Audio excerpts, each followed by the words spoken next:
Мына кече 2 күн жамыр жаады. Мына жактар көрсөсөңөр, аны жактан чаба жаап бардыгынанчы мына жака суу түшөт экен. Чаба жаады мына иштер суу болду. Бул жаңы курулган Келечек базары. Соодагерлер базар сапатсыз курулганын айтышууда. Алар соода кылуучу жайлар $5000 сатылып жатканына нааразы. Эч кандай бекер место берилген жок бизге. $5000, $6000 алып атышат. Ошого ито баягы курулуштун сапаты жооп бербейт. Бизге бирөө сметаны көрсөткөн жок. Курулушуңарга мынанча акча кетти, мынча материал кетти деген бир дагы понятка түшүнүк болгон жок. Эгерде бул базарды чанып, заманбап эмес, бар жогунан аркырап шамал кирип турат, соода кылганга ыңгайлуу эмес десе, ошондон жакшыраак базар курса биз макул болот элек. Ушул нерсенин эле копиясы болуп калды. Ито мындай сапаттуу эмес. Бул контейнер кандай бекем мисалы үчүн. Ал жерде жука тинекелерден кичине шамал болсо кайрылып кеткен, суу кирип кеткен ушундай кемчиликтерин көрүп атабыз. Нон ичин ачып көрдүк. Мына жерге чейин бар, анын үстүндө жок стекловод. Кышында кандай турабыз? Ал жагын бир Алла билет. Мурдагы депутат Жанар Акаев Ош шаарынын мэри болуп дайындалгандан кийин 20 февралда Келечек базарынын соодагерлери мэрияга барып, көйгөйлөрүн айтышкан. Соодагерлер курулуш боюнча көз карандысыз аудит жүргүзүп берүүнү суранып, көчүүнү орозо бүткүчө токтотуп турууну өтүнүшкөн. Акаев кызматка жаңы дайындалганын белгилеп, дегенде курулуп жаткан базарды өзү барып көрөрүн, андан кийин гана так жооп берерин айткан. Ошондой эле ал бардык иштер мыйзам чегинде жүргүзүлөрүн убадалаган. Бизди чыгарганда мыйзам түрүндө деп айтып атат. Бул мэрибизчи мыйзам түрүндө болсо, анда биз мыйзамдуу жерде жайгашканбыз. Азырчы бул Келечек соода борбору частный территория болуп эсептелинет да. Жеке менчик деп туруп, биз контейнерлерибизди $30,000, $45,000 сатып алганбыз, $50,000 чейин сатып алганбыз. Азыр бизге эч кандай соттун чечими да жок.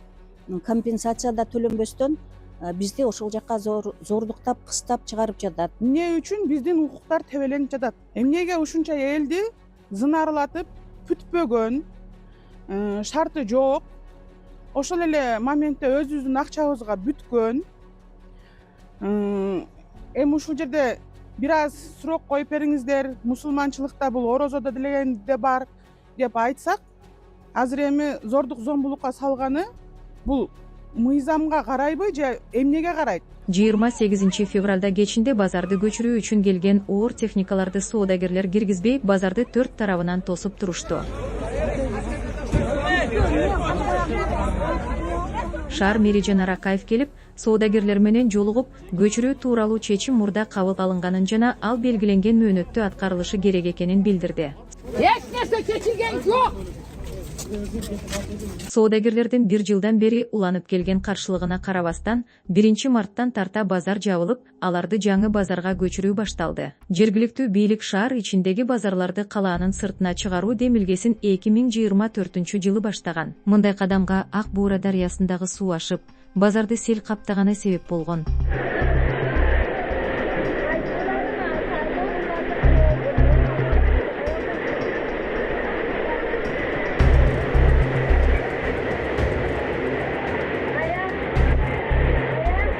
Мындан улам шаардагы борбордук базар, Бек Султан, Бостон базарлары көчүрүлгөн. Андан кийин Ош мэриясы ишкер Келдибек Тумановго таандык Келечек базарында көчүрүү чечимин кабыл алган. Ошондон бери соодагерлер нааразылыктарын билдирип келишет. Алар базар жеке менчик экенин жана кызыл сызыкка кирбегенин айтып, көчүүнү 2-3 жылга жылдырып турууну суранышкан. Ал эми Туманов өзү бул боюнча комментарий бере элек. Базарда 1000ден ашык киши эмгектенет. Өткөн жылы экс-мэр Жеңишбек Токторбаев соодагерлер менен жолугуп, андагы ижарага орундуктарды алып соода кылган жарандарга жаңы базардан бекер орун берилерин айткан. Ал эми менчик контейнерлери бар соодагерлердин кайда барабыз деген суроосуна жооп бербей кетип калган.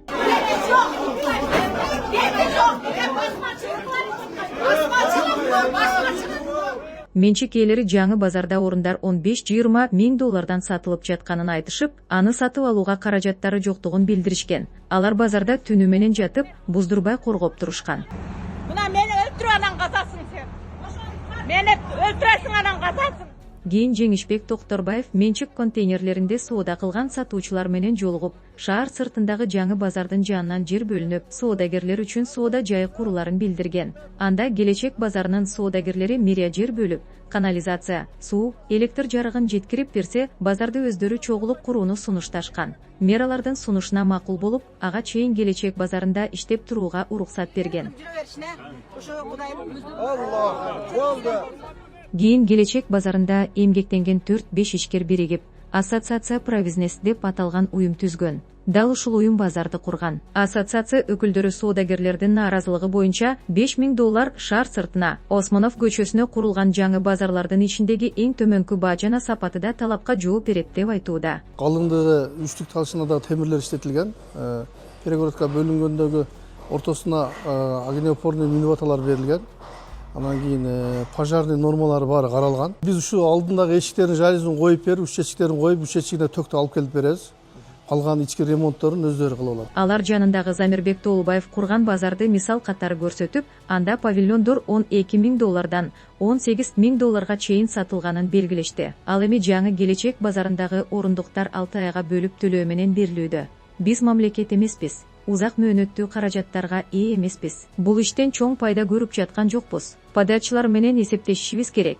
$5,000 бир нече жыл күтүп отура албайбыз, дешүүдө ассоциация өкүлдөрү. Эске салсак, буга чейин Клооп Осмонов көчөсүндөгү курулган базарлар боюнча материал даярдаган. Анда жаңы базарлардын бирин Ош шаардык кеңешинин депутаты Замирбек Толубаев курганы аныкталган. Толубаев экс УКМК башчысы Камчыбек Ташиевдин иниси Шайырбек Ташиевдин жакын досу экени белгилүү.